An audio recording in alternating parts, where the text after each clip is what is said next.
আসসালামু আলাইকুম। দেশ ও দেশের বাইরে যে যেখান থেকে আমাদেরকে শুনছেন সকলকে স্বাগত জানাচ্ছি। আমি আফনান। আশা করি সবাই ভালো আছেন, সুস্থ আছেন। লিসেনার, এই মুহূর্তে যে ঘটনাটি আমি আপনাদেরকে শেয়ার করতে যাচ্ছি, ঘটনাটি আমাকে পাঠিয়েছেন মালয়েশিয়া প্রবাসী সাগর দেওয়ান ভাই, যিনি মালয়েশিয়ার রাজধানী কুয়ালালামপুরে থাকেন। ওনার দেশের বাড়ি বাংলাদেশের মাদারীপুর জেলার শিবচরে।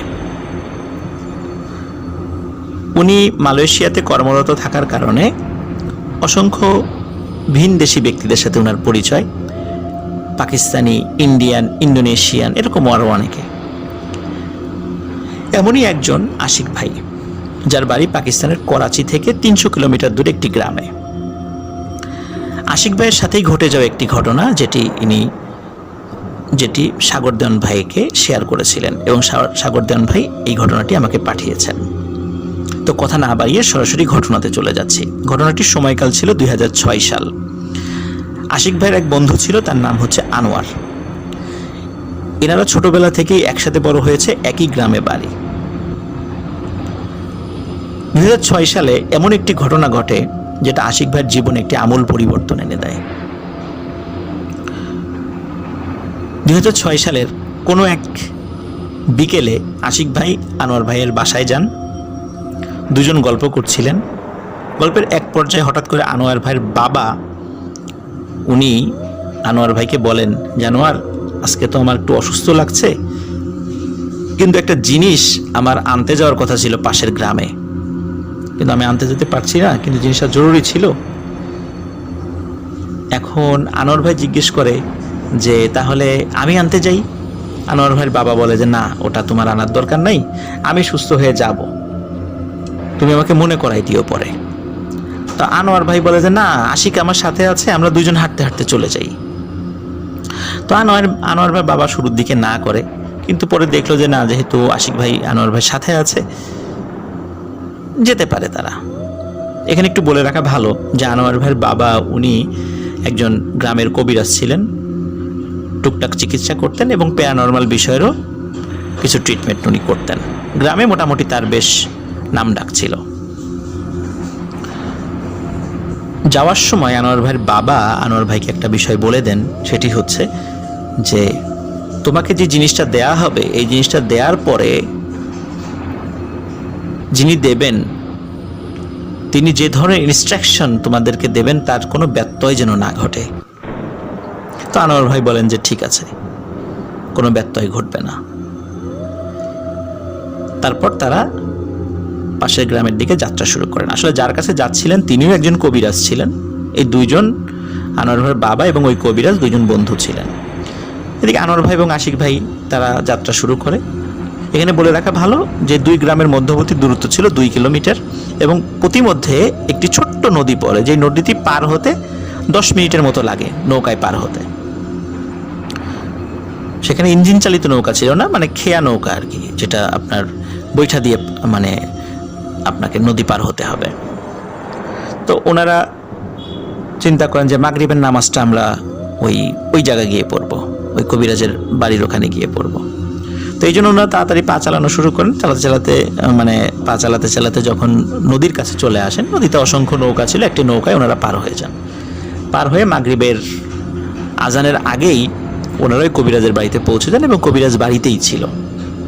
মাগরিবের নামাজের পর কবিরাজের সাথে কথা হয়। কবিরাজ বলেন যে তোমার বাবা আসলেন না? তখন আনোয়ার ভাই বলেন যে বাবা তো একটু অসুস্থ, এই জন্য আসেন নাই, আমাকে পাঠিয়েছেন। তখন কবিরাজের কপালে একটি চিন্তার ভাঁজ পড়ে। বলেন যে তোমার বাবা তোমাদেরকে পাঠালেন, কিন্তু এটা কি ঠিক হলো?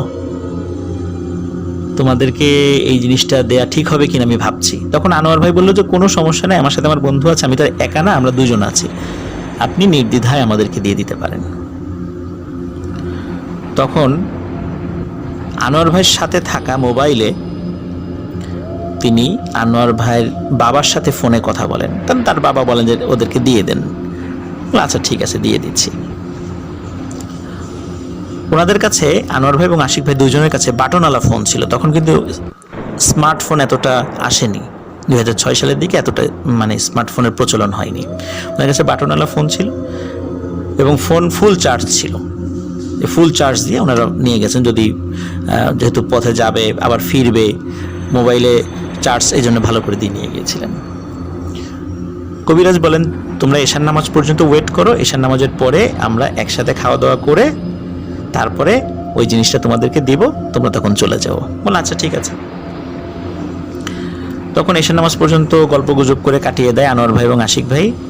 এশার নামাজের পরে তারা এশার নামাজ একসাথে আদায় করে এবং আদায় করার পর কবিরাজ তাদেরকে নিয়ে খাওয়া দাওয়া করেন। খাওয়া দাওয়ার পরে একটি ছোট্ট পুটলি আনোয়ার ভাইয়ের হাতে দেন এবং হাতে দিয়ে বলেন, আনোয়ার এই জিনিসটা দিচ্ছি, কখনোই কৌতূহল হয়ে এই জিনিসটা খুলে দেখো না, যাই হোক না কেন এই জিনিসটার সাথে যাই ঘটুক না কেন কখনো কৌতূহল হয়ে খুলে দেখো না।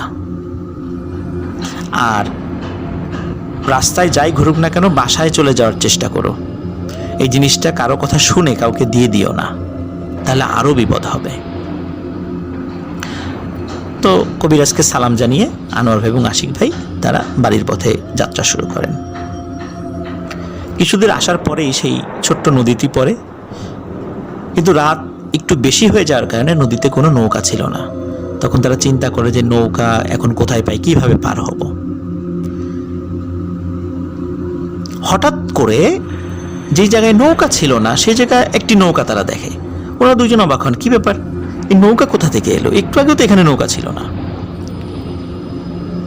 তারা আরো একটা অদ্ভুত ব্যাপার খেয়াল করেন, নৌকার মাঝি নৌকার ঠিক মাথার দিকে বসে আছে, মানে পেছন দিকে, যেদিকে ঘাট সেদিকে না, মাথার দিকে বসে আছে, পিঠটা পেছনের দিকে, তার মানে তার চেহারা দেখা যাচ্ছে না। নৌকার কাছে গিয়ে আশিক ভাই এবং আনোয়ার ভাই বলেন যে ভাই যাবেন? তখন উনি বলেন যে উঠে পড়েন। তারা দুজনই উঠে পড়ে। উঠে পড়ার সাথে সাথে নৌকায় একটা ঝাঁকুনি লাগে, মনে হয় সামনে থেকে কিছু একটা ধাক্কা লেগেছে। নৌকার মাঝি বলে আপনারা দুজন নামেন। ওনারা দুইজন তো খুবই অবাক হন যে কি ব্যাপার, উঠে সময় পেলাম না, আমাদেরকে নামতে বলছে কেন। তখন এই নামতে বলার কারণটা যখন মাঝির কাছে জিজ্ঞেস করে, তো মাঝি ওই পিঠ পেছনের দিকে, চেহারা দেখায় না, বলে যে আপনাদের কি চোখ নাই, দেখেন না যে নদী পার হয়ে গেছে। তখন ওই দুইজন ভালো করে তাকিয়ে দেখে, আসলে সত্যিই তো আমরা তো নদী পার হয়ে গেছি, কিন্তু এটা কিভাবে সম্ভব, মাত্র কয়েক মুহূর্তে কিভাবে আমরা নদী পার হলাম, এটা ওনাদের কাছে বিশ্বাসই হচ্ছিল না। ওনারা পেছন দিকে তাকিয়ে দেখে আসলেই পেছনের দিকে যে ঘাটটা ওনারা রেখে এসেছে সেই ঘাটটা ওনাদের পরিচিত, ঠিক ঘাটের সেই যে গাছ আছে, ঘাটের একটু দূরে যে বাড়ি আছে সেই বাড়িতে মিটমিট করে আলো জ্বলছে, আসলেই তো ওনার নদী পার হয়ে গেছে। ওনাদের কাছে খুব অবাক লাগে। অবাক লাগার পর ওনারা মাঝিকে বলেন যে আপনার পারিশ্রমিকটা নেন, কিন্তু মাঝি কোনো পারিশ্রমিক নেয় না। একটি গামছার মতো কিছু দিয়ে মাঝির মুখটা ঢাকা ছিল, এই জন্য মাঝির মুখটাও তারা দেখতে পায়নি।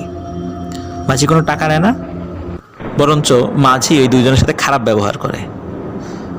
মাঝির প্রতি অত্যন্ত বিরক্ত হয় আনোয়ার ভাই ও আশিক ভাই দুইজনই। তারা ওখান থেকে হাঁটা শুরু করে গ্রামের দিকে।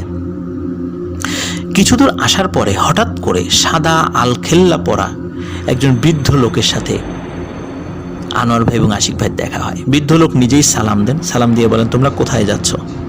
তখন আনোয়ার ভাই বলে যে আমার বাড়ি তো পাশের গ্রামেই, আমি সেখানে যাচ্ছি। বলে তোমার হাতে ওটা কি?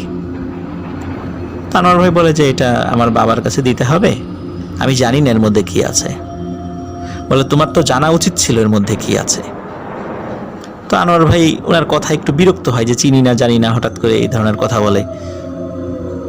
উনি বলে যে আমার এটা জানার কোনো প্রয়োজন নাই, আমার আগ্রহও নাই, এটা আমি আমার বাবার কাছে দিয়ে দিব।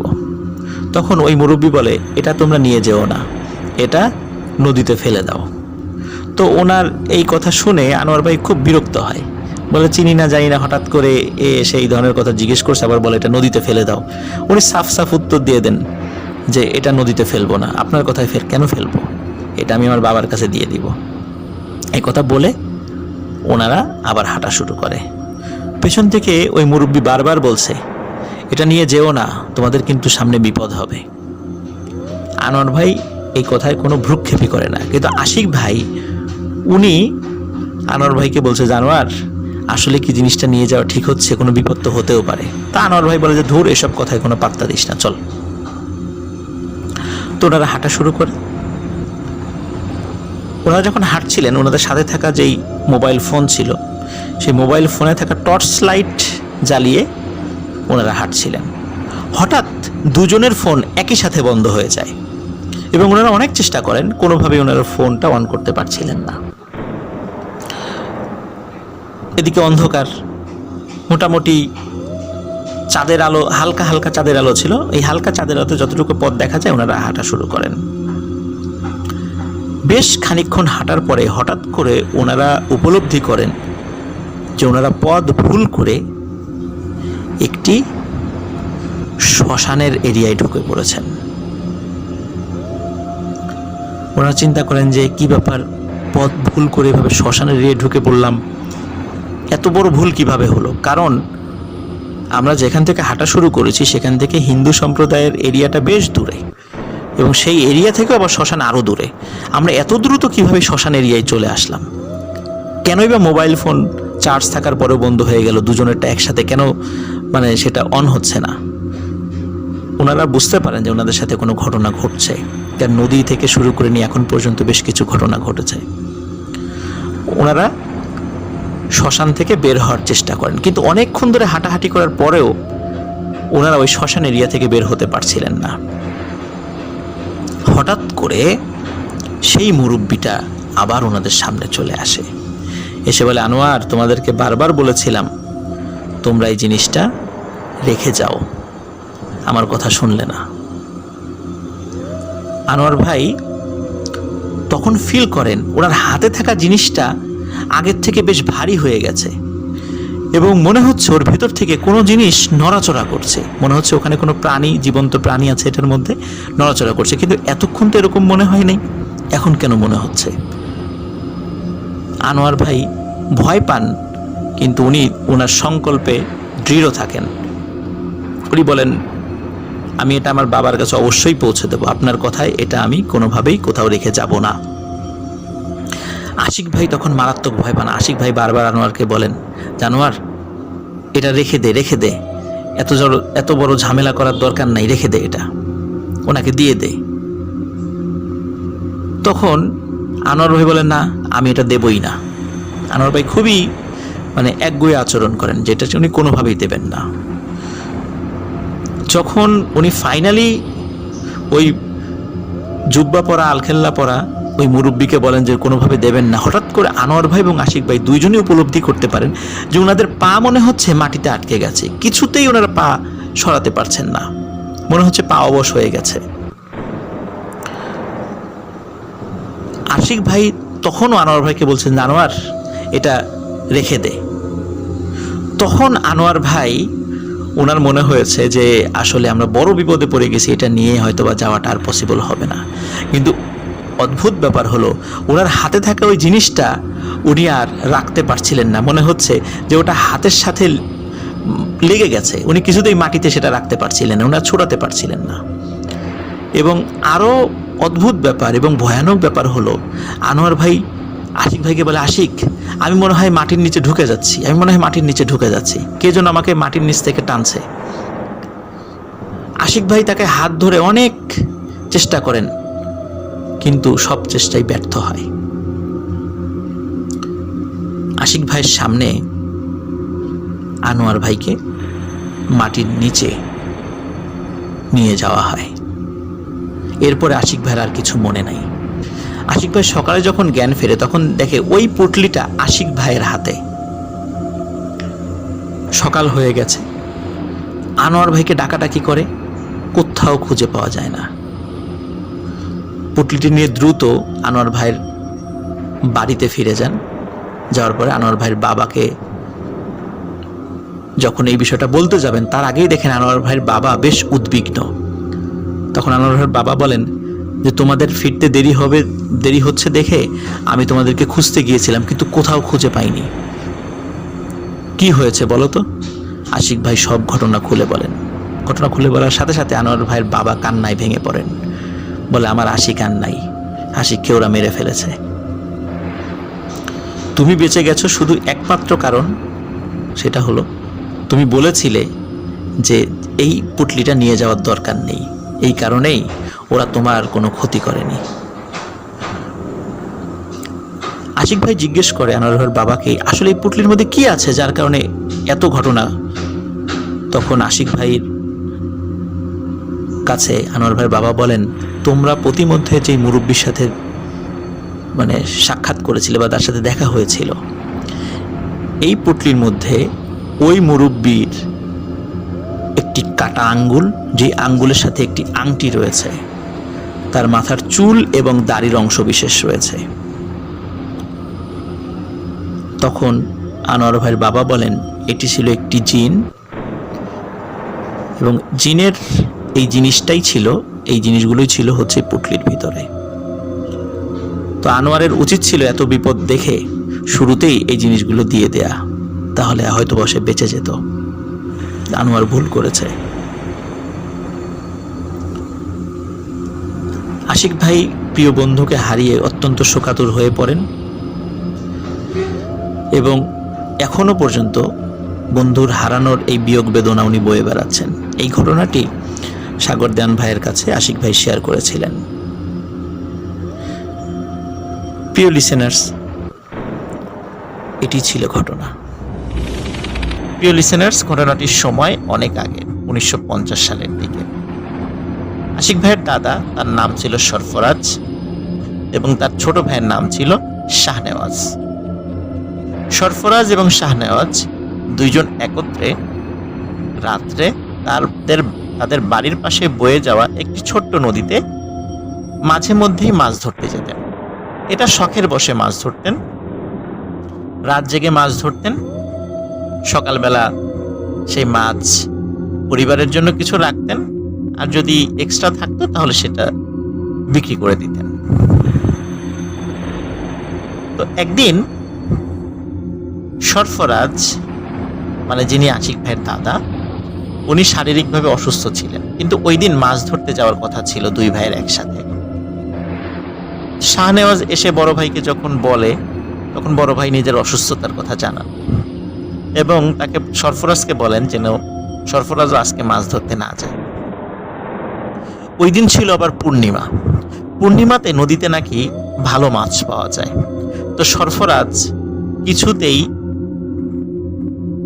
থেকে যেতে রাজি হলেন না, বললেন যে ঠিক আছে, তুমি বাসায় থাকো, আমি একাই মাছ ধরতে যাব। কিন্তু শাহনেওয়াজ উনি বলছেন, মানে সরফরাজকে যখন এটা বললেন শাহনেওয়াজ, তখন সরফরাজ যিনি আশিক ভাইয়ের দাদা, তিনি বললেন না, তুমি একা যাইবা, কোনো সমস্যা যদি হয়। তখন সরফরাজদের এই কথা শুনে শাহনেওয়াজ বললেন যে না, আমি দোয়া কালাম জানি, আমার তেমন কোনো সমস্যা হবে না। তো ঠিক আছে, শাহনেওয়াজ উনি মাছ ধরতে চলে গেলেন। নদীটার কথা একটু বলে রাখি। নদীটা ছোট্ট নদী, এপাশ থেকে ওপাশ নৌকা চালিয়ে যেতে সর্বোচ্চ 10 মিনিট সময় লাগে, এবং চাঁদের আলোতেও এপার থেকে ওপার স্পষ্ট দেখা যায়। অনেকেই নদীতে মাছ ধরতে আসেন রাতের বেলা, একটু দূরে দূরে তারা জাল পাতেন। তো সেই দিনও যেহেতু পূর্ণিমা ছিল, বেশ অনেকেই মাছ ধরতে এসেছেন। বেশ দূরে দূরে নৌকাগুলো আছে, নৌকাতে আলো জ্বলছিল। শাহনেওয়াজও উনি মাছ ধরছেন। মাছ ধরতে ধরতে এতটাই মগ্ন হয়ে পড়েছিলেন, চারদিকে যে কি হচ্ছে উনি কিছুই বুঝতে পারেননি। একসময় হঠাৎ উনি ফিল করেন নৌকাটা অস্বাভাবিক রকমের দুলছে। উনি চারদিকে তাকিয়ে দেখেন বড় বড় ঢেউ আর অথই পানি। চারদিকে শুধু পানি আর পানি দেখা যায়, কোনো কুল কিনারা দেখা যাচ্ছে না। সরফরাজ ভাই উনি তো সাথে নাই যেহেতু, এজন্য শাহনেওয়াজ ওই সময়ে ভয় পেয়ে যান, কি ব্যাপার, কোথায় আসলাম। তখন দ্রুত উনি আয়াতুল কুরসি পড়ে শরীরে ফু দেন এবং নৌকাতে ফু দিয়ে নৌকা বন্ধ করে ফেলেন। শাহনেওয়াজ যখনই নৌকাটা বন্ধ করে ফেলেছে, গম্ভীর শব্দে একটি কণ্ঠস্বর তার কানে ভেসে আসে যে কিরে, মাছ কি তোরা একাই খাবি, আমাদেরকে কিছুই দিবি না? শাহনেওয়াজ ভাবে কি ব্যাপার, কথা বলে উঠল কে? নিশ্চয়ই অনেকক্ষণ ধরে মাছ টাছ ধরেছে, সে কানে ভুল শুনছে, আর আশেপাশে যে অথই পানি দেখছে এটাও মনে হয় ভুল। সে ওই নদীতেই আছে, যেহেতু সে নৌকা চালাই নাই, বইটা তেমন ভাবে সে বায় নাই, সুতরাং এত দূরে সে কিভাবে আসবে? এত দূরে আসার তো কোনো সম্ভাবনাই নাই। সুতরাং এই সবগুলো তার চোখের ভ্রম হচ্ছে এবং কানে সে ভুল শুনছে। এরপর আবারও একই কণ্ঠস্বর ভেসে ওঠে এবং শাহনেওয়াজ শুনতে থাকেন, কিরে, মাছ কি তোরা একাই খাবি, আমাদেরকে দিবি না? তখন শাহনেওয়াজ সত্যি সত্যি ভয় পেয়ে যান। তিনি সমস্ত শক্তি দিয়ে নৌকা চালিয়ে যে কোনো একটা জায়গায় যাওয়ার চেষ্টা করতে থাকেন, কিন্তু তিনি জানেন না তিনি কোথায় যাবেন, কারণ চতুর্দিকে শুধু পানি আর পানি, কুল কিনারা দেখা যাচ্ছে না। উনি নৌকা বেয়ে কোথায় যাবেন? তারপরও উনি চেষ্টা করতে থাকেন যে কোনো একদিকে যাওয়ার জন্য, কিন্তু অদ্ভুত ব্যাপার, নৌকা 1 ইঞ্চিও সেখান থেকে আগাতে পারে না তারা। শাহনেওয়াজ যখন আপ্রাণ চেষ্টা করছে, তখন হঠাৎ শাহনেওয়াজ দেখতে পায় নৌকার চতুর্দিকে বেশ কিছু মানুষের মতো মাথা, কিন্তু সেই মাথাগুলো আকারে বেশ বড়, সেগুলো নৌকা চতুর্দিকে ভেসে ওঠে। একজন কথা বলছে শাহনেওয়াজের সাথে, বলছে, নৌকাটা তো তুই বন্ধ করে দিলি, আমাদেরকে মাছ দে, আমরাও মাছ খাই, তোর ভালো হবে। তখন শাহনেওয়াজ বলছে, না, আমি এত কষ্ট করে মাছ ধরি, তোমাকে কেন মাছ দিব? ওদের সাথে তর্কাতর্কি শুরু করে দিয়েছে। শাহনেওয়াজ দেখে যে নৌকার চতুর্দিকে 12টি মাথা, তার মানে 12টা জিনের একটি দল সেখানে আছে। তখন জিনদের যে সর্দার, সে শাহনেওয়াজকে বলে, তুই তো আজকে মারা যাবি, তোকে আমরা ছাড়বো না। তখন শাহনেওয়াজ বলে যে, ওরে আহম্মক, তুই কি ভুলে গেছিস একটু পরেই ফজরের আজান হবে? তখন তুই তো আমার কিছুই করতে পারবি না, তুই তো এখান থেকে চলে যেতে বাধ্য। তখন ওই জিনের সর্দার রাগ করে বলে ওঠে যে, ফজরের আজান হলেও তোকে এমন ভাবে অদৃশ্য করে এখানে রেখে দেব যে এখান দিয়ে যত লোকই যাক না কেন কেউ তোকে দেখতে পাবে না, কিন্তু তুই সবাইকে দেখতে পাবি। তখন শাহনেওয়াজ আরো ভয় পায় যে আসলেই তো এদের সাথে ঝামেলা করে পারা যাবে না। তখন শাহনেওয়াজের মাথায় একটি বুদ্ধি খেলে যায়। শাহনেওয়াজের বাবার কাছ থেকে শেখা একটি দোয়া পড়ে তার মাথায় থাকা পাগড়িতে একটি গিট দিয়ে এই 12 জনের মধ্যে একটি জিনকে সে আটকে ফেলে। ওদিকে জিনের সর্দার তার সাথে তো হম্বিতম্বি করছে যে তোকে তো মেরে ফেলবো। তখন শাহনেওয়াজ বলে, তুই তোর দলের সদস্যদের একটু গুনে দেখতো তোরা কয়জন? তখন সর্দার বলে 12 জন। বলে আবার গুন। তো সর্দার গুনে দেখে একজন কম। তখন শাহনেওয়াজ বলে, এই একজনকে আমি আটকে ফেলেছি, আমাকে ভালোই ভালোই বাড়িতে পৌঁছে দে, মানে বাড়ির পাশে কাছে যে ঘাট আছে সেখানে পৌঁছে দে, না হলে একে আমি ছাড়বো না। তখন জিনদের সর্দার বলে যে, না, তুই ওকে ছেড়ে দে। তখন শাহনেওয়াজ শর্ত দেয় যে যদি সে সহি সালামতে পৌঁছে দেয় তাকে তার বাড়ির কাছে ঘাটে, তাহলে ওই জিনকে সে ছেড়ে দেবে। তখন সর্দার বলে, ঠিক আছে, যেহেতু তুই প্রতিশ্রুতি দিলি আমাদেরকে যে ওকে ছেড়ে দিবি, তাহলে আমরাও আমাদের প্রতিশ্রুতি রাখবো, তোকে তোর বাড়ির ঘাটে পৌঁছে দিচ্ছি, কিন্তু কথার যেন কোনো হেরফের না হয়, আমাদের দলের এই সদস্যকে তোকে ছেড়ে দিতে হবে। তখন শাহনেওয়াজ কথা দেন যে হ্যাঁ, আমি ঘাটে পৌঁছানোর পর একে ছেড়ে দেব। তখন ওই জিনের সর্দার শাহনেওয়াজকে বলে যে তুই চোখ বন্ধ কর, চোখ বন্ধ করার পরে শুধু একটু শো শো শব্দ শাহনেওয়াজের কানে এসেছিল। কয়েক মুহূর্ত পরেই শাহনেওয়াজকে ওই জিনের সর্দার বলে, এবার চোখ খোল। শাহনেওয়াজ চোখ খুলে দেখে যে সে তার বাড়ির কাছে যেই ঘাটটা, নদীর ঘাট, সেখানে নৌকা সহ সে চলে এসেছে। ফজরের আজান দেবে দেবে ভাব। তখন জিনের সর্দার বলে, এবার আমার দলের এই সদস্যকে তুই ছেড়ে দে। ওই সময় শাহনেওয়াজের মাথায় একটি দুষ্টু বুদ্ধি খেলে যায়, যেটি তার জীবনের জন্য কাল হয়ে দাঁড়ায়। সে তখন জিনের সর্দারকে বলে যে না, এই সদস্যকে আমি ছাড়বো না, একে আমি আমার কাছে রেখে দেব, একে দিয়ে আমি কাজ করাবো, আমার যখন মনের ইচ্ছা করবে তখন আমি ছেড়ে দেব। তখন জিনের সর্দার বলে যে তুই তো প্রতিশ্রুতি দিয়েছিলি আমাদেরকে, দেখে ছেড়ে দিবি, আমরা তো আমাদের প্রতিশ্রুতি রেখেছি, তোর তো ক্ষতি করি নাই, তাহলে তুই কেন আমার দলের এই সদস্যকে ছাড়বি না? বলে না, আমি ছাড়বো না, আমি আমার প্রতিশ্রুতি রাখলাম না, একে দিয়ে আমি কাজ করাবো। তখন জিনের সর্দার বলে, তুই কিন্তু কাজটি ভালো করলি না, কারণ প্রতিশ্রুতি দিয়ে ভঙ্গ করাটা কিন্তু মোটেই উচিত নয়। আমরা জিন হয়ে তোর সাথে প্রতিশ্রুতি রক্ষা করলাম, আর তুই আশরাফুল মাখলুকাত হয়ে তুই প্রতিশ্রুতি ভঙ্গ করলি। তখন শাহনেওয়াজ বলে যে হ্যাঁ, ভঙ্গ করলাম, একে দিয়ে আমি কাজ করাবো। আসলে শাহনেওয়াজের মাথায় একটা দুষ্টু বুদ্ধি খেলে গিয়েছিল। সে চিন্তা করেছিল, যেহেতু একে আটকে ফেলেছি, একে দিয়ে আমি কাজ করাবো, এমন একটি প্ল্যান তার মাথায় কাজ করে। কিন্তু আসলে তার এই প্ল্যানটা মোটেও ভালো ছিল না। যাই হোক, শাহনেওয়াজ বাড়িতে চলে আসেন। চলে আসার পর শাহনেওয়াজ চিন্তা করে যে বড় ভাইকে বিষয়টা বলবো, তিনি কি মনে করবেন।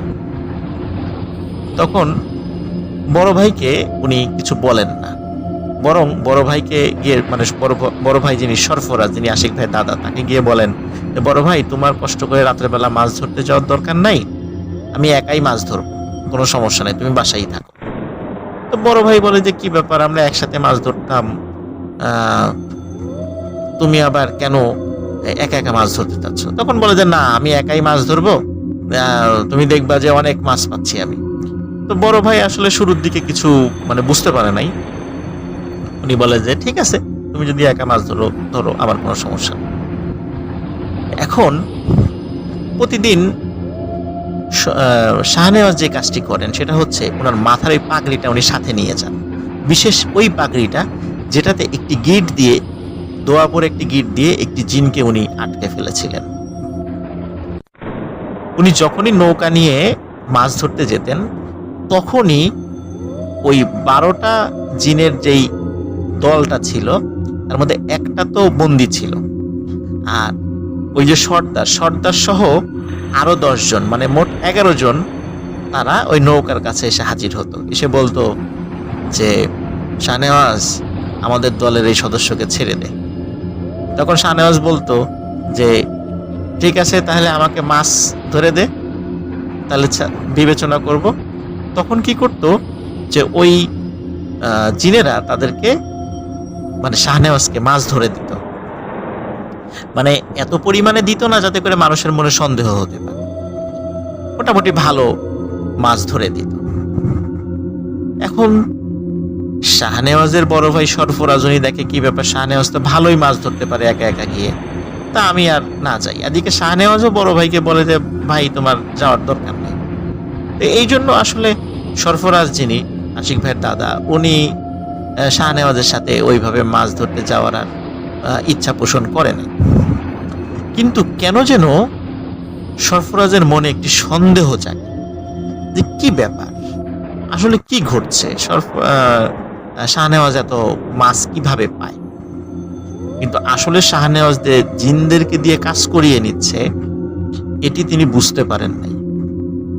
একদিন সরফরাজ শাহনেওয়াজকে খুব ভালো করে ধরে যে কি ব্যাপার, সত্যি করে বলতো আসলে ঘটনা কি, আমি মাছ ধরতে যাওয়ার কথা বললেই আমাকে সাথে নিস না, অবশ্য ভালোই মাছ পাচ্ছিস, ঘটনা কি? তখন শাহনেওয়াজ সব ঘটনা খুলে বলার সাথে সাথে সরফরাজ খুবই ভয় পান, বলে তুই কাজটা মোটেও ভালো করিস নাই, কারণ প্রতিশ্রুতি দিয়ে ভঙ্গ করা এটা কিন্তু উচিত হয় নাই। আর সবচেয়ে বড় কথা, একটা জিনকে অন্যায়ভাবে বন্দি করে রাখা হয়েছে। তারা তো তোকে পৌঁছে দিয়েছিল, তারপরে উচিত ছিল তাকে ছেড়ে দেয়া। এখন তো এরা যে কোনো ভাবে তোর উপর প্রতিশোধ নেওয়ার চেষ্টা করবে। এখন কি হবে? তো তুই এই জিনটাকে ছেড়ে দে। তখন শাহনেওয়াজ বড় ভাইকে প্রতিশ্রুতি দেয় যে সেই জিনটাকে সে ছেড়ে দেবে। কিন্তু আসলে এই প্রতিদিন এত মাছ পাওয়ার একটা নেশা আর জিনদেরকে দিয়ে কাজ করিয়ে নেয়ার একটা অভ্যাস, এইভাবে টানা কয়েক মাস হওয়ার কারণে ওনার মধ্যে এক ধরনের একটা অলসতা এবং এক ধরনের অদ্ভুত মজা উনি পেয়ে গিয়েছিলেন। উনি তাদেরকে দিয়ে কাজ করিয়ে মজা পেতেন। একদিন উনি মাছ ধরতে গেছে, সেই দিনটিও কোনো কারণে পূর্ণিমার দিন পড়ে গেছে। মাছ ধরতে যাওয়ার পর তখন দেখে হঠাৎ করে যে 11টি মাথা আবার ভেসে উঠেছে। জিনদের সর্দার বলে, কি শাহনেওয়াজ, কেমন আছিস? শাহনেওয়াজ সে স্বাভাবিকভাবেই চিন্তা করে যে জিনরা তো আমার কাছে একটু দায় টাকা আছে, তো এত ভদ্রভাবে উত্তর দেওয়ার খুব দরকার নাই। তো সে খুব তুচ্ছ তাচ্ছিল্য ভাবে জবাব দেয়। তখন জিনের সর্দার বলে, শাহনেওয়াজ, তোর পাগড়িটা কোথায়, যে পাগড়িটা প্রতিদিন পরে আসত? তো শাহনেওয়াজ বলে, কেন, মাথায় তো আছে। তাই বলে শাহনেওয়াজ যখনই মাথায় হাত দিয়েছে তখনই শাহনেওয়াজের সমস্ত শরীর ভয়ে কেঁপে ওঠে। শাহনেওয়াজ দেখে ওই দিন ভুল করে সে বাসায় থাকা অন্য একটি পাগড়ি পরে চলে এসেছে, এবং যে পাগড়িতে গিট দিয়ে জিনটাকে আটকে রেখেছিল এই পাগড়িটি সে আর ওই দিন নিয়ে আসে নাই, যেটা প্রতিদিন মাছ ধরার সময় সে নিয়ে যেত। শাহনেওয়াজ প্রচন্ড ভয় পায়, এবং এতটা ভয় পায় যে সে আয়াতুল কুরসি বা অন্যান্য দোয়া কোনোটাই ভয়ে পড়তে পারছিল না। সে ভয় সবকিছু ভুলে গেছে। তখন জিন বলেছিল যে এতদিন আমাদের সাথে প্রতারণা করে অনেক কাজ তো করিয়ে নিলি, এই কাজগুলো যে অন্যায় এটা তুই কি মানিস? তখন শাহনেওয়াজ বলে যে হ্যাঁ, কাজটা আমার উচিত হয় নাই। তখন বলে যে তোকে আমরা এমন ভাবে মারবো যে তোর গ্রামের সবার জন্য তুই একটি উজ্জ্বল দৃষ্টান্ত হয়ে থাকবি। এই ঘটনা বলার পর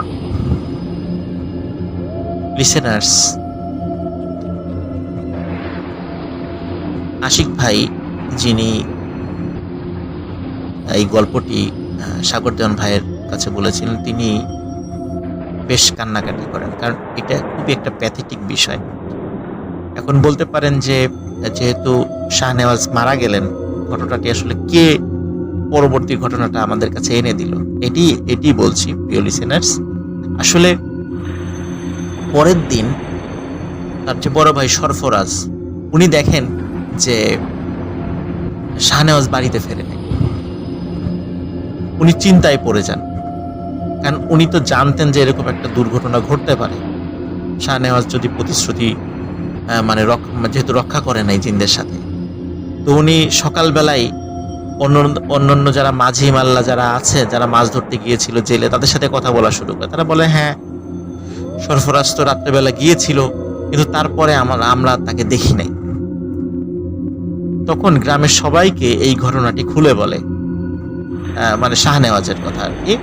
সরফরাজ খুলে বলার পর সবাই মিলে শাহনেওয়াজকে খুঁজতে থাকে। 1 দিন, 2 দিন, 3 দিন, 4 দিনের দিন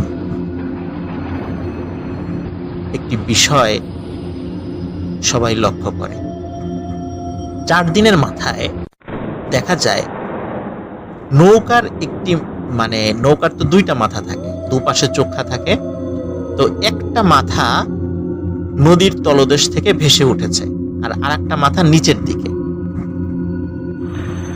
সবাই সেই নৌকার কাছে যায় এবং যখন সরফরাজকেও ডাকা হয় আশিক ভাইয়ের দাদাকে, তখন বুঝতে পারেন এটি হচ্ছে তাদের সেই নৌকা, যেই নৌকায় শাহনেওয়াজ মাছ ধরতে বের হয়েছিল।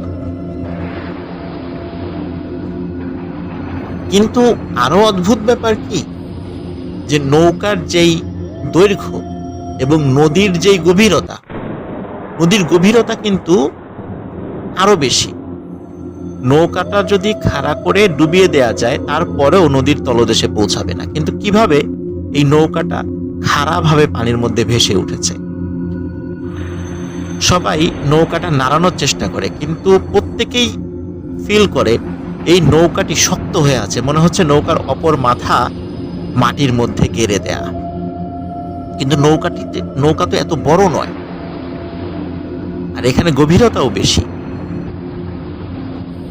যাই হোক, সবাই মিলে নৌকাটি টেনে ওঠানোর চেষ্টা করে সকলেই ব্যর্থ হয়। তখন চিন্তা করে সরফরাজ যিনি দাদা, উনি চিন্তা করে যে শাহনেওয়াজের দেহটা কোথায় গেল। তখন অন্য যারা জেলেরা আছে সবাই মিলে এবং সরফরাজ উনি নিজেও ডুব দিয়ে খোঁজার চেষ্টা করে শাহনেওয়াজের দেহটা কোথায়। সবাই দেখে নৌকার একদম নিচের দিকে শাহনেওয়াজের মাথাটা নদীর তলদেশে মাটির মধ্যে ঢুকে আছে এবং দেহটাও উপরের দিকে। কিন্তু অদ্ভুত ব্যাপার সেটা হচ্ছে নৌকাটা এত বড় কেন, কিভাবে হলো? কারণ গভীরতা তো অনেক বেশি। যাই হোক, এই প্রশ্নের উত্তর কখনোই পাওয়া যায় নাই। সবাই অনেক চেষ্টা করেছে শাহনেওয়াজের দেহটা তোলার জন্য, কিন্তু বডিটা তুলতে পারলেও মাথাটা তুলতে পারেনি। কারণ হচ্ছে মাথাটা মাটির মধ্যে ছিল আর বডিটা উপরের দিকে ছিল। যখন টানা হেঁচড়া করে তখন তার বডিটাই মাথা থেকে খুলে চলে আসে, বডিটাই উপরে আনতে পারে, কিন্তু মাথাটা তুলতে পারেনি। তখন সারা গ্রামে শোকের ছায়া পড়ে যায়। শাহনেওয়াজকে মাথা ছাড়াই দাফন করা হয়। আরো অদ্ভুত ব্যাপার, মাসের পর মাস, বছরের পর বছর ওই নৌকা ওই রকমই ছিল। যখন বর্ষাকালে নদীর পানি অনেক বেড়ে যায়, নদীর পানি যেভাবে বাড়ে নৌকার মাথাটাও সেই তালে তালে ঠিক ততটুকুই ভাসতে থাকে। নদীর পানি যদি 50 হাতও বাড়ে, ওই নৌকার মাথাটাও ঠিক উপরে সামান্য একটু অংশ দেখা যায়। তার মানে হচ্ছে যে নৌকাটি নদীর পানি বাড়ার সাথে সাথে সেটা ডোবে না। এটি একটি অদ্ভুত ব্যাপার ছিল। অনেকেই নৌকার, যখন বর্ষাকালে অনেক পানি হয়ে গেছে, অনেকেই চিন্তা করেছে তাহলে তো নৌকাটা মনে হয় মাটির থেকে ছুটে উপর দিকে ভেসে আছে। কিন্তু সেটাকে যখন নাড়ানোর চেষ্টা করছে তখন তারা ফিল করেছে না, এই নৌকাটা এখনো মাটির ভেতরেই প্রথিত আছে। কিন্তু তাহলে বর্ষার পানি বাড়ার পরেও নৌকার মাথা কেন পানির উপরে দেখা যাচ্ছে? এভাবে অনেক দিন এরকমই ছিল। কোনো একটি খরার সময় যখন নদীর পানি অনেক কমে যায়, তখন যত কমে যায় নৌকাটা ততটা আস্তে আস্তে নিচে নামতে থাকে। একসময় নদীর পানি যখন শুকিয়ে গিয়েছিল, সেই সাথে নৌকাটিও তলদেশের সাথে চিরতরে মিলিয়ে যায়। বেশ কয়েকজন গর্ত খুঁড়ে নৌকার অস্তিত্ব খোঁজার চেষ্টা করলেও ওই নৌকার অস্তিত্ব আর কখনো খুঁজে পাওয়া যায়নি। আর ওই দিন থেকে, যেই দিন থেকে শাহনেওয়াজ তার মৃত্যু হয়েছিল, ওই দিন থেকে সেই পাগড়ি, যে পাগড়িতে একটি জিনকে গিট দিয়ে আটকে রাখা হয়েছিল, ওই পাগড়িটা আর খুঁজে পাওয়া যায় নাই। দুঃখজনক ব্যাপার হচ্ছে যে আশিক ভাইয়ের পরিবারের সাথে এখনো কিছু অদ্ভুত ঘটনা ঘটে চলে। ওই জিনেরা এখনো আশিক ভাইয়ের পরিবারকে ছাড় দেয় নাই। যখন আশিক ভাইয়ের এই যিনি দাদা আর কি সরফরাজ, তার ছোট ভাই শাহনেওয়াজ মারা গেলেন। পরবর্তীতে একজন হুজুরের মাধ্যম দিয়ে যখন এই জিনদেরকে হাজির করা হয়েছিল, তখন ওই রাত্রে কি ঘটনা ঘটেছিল জিনরাই নিজের মুখে স্বীকার করেছিল। সেখান থেকেই আসলে ওই দিন শাহনেওয়াজদের মৃত্যু কিভাবে হয়েছিল সেটি জানা গিয়েছিল। প্রিয় লিসেনার্স, এই ঘটনা থেকে আমরা একটা বিষয় জানতে পারি, সেটা হচ্ছে যে প্রতিশ্রুতি যদি কাউকে, সে হোক মানুষ বা হোক জিন, যদি দেয়া হয় তাহলে অবশ্যই সেটি রক্ষা করাটা দায়িত্ব হয়ে পড়ে। এই প্রতিশ্রুতি রক্ষা না করে শাহনেওয়াজের মনে যে দুষ্টু বুদ্ধি চলে এসেছিল, এটির খেসারত দিতে হয়েছে তার জীবন দিয়ে। প্রিয় লিসেনার্স, আশা করি আমাদের ঘটনা আপনাদের ভালো লেগেছে। ঘটনা ভালো লাগলে লাইক, কমেন্ট ও শেয়ার করে আমাদের সাথে থাকুন। পরবর্তী ঘটনা শোনার আমন্ত্রণ জানিয়ে আজকের মতো এখানে বিদায় নিচ্ছি।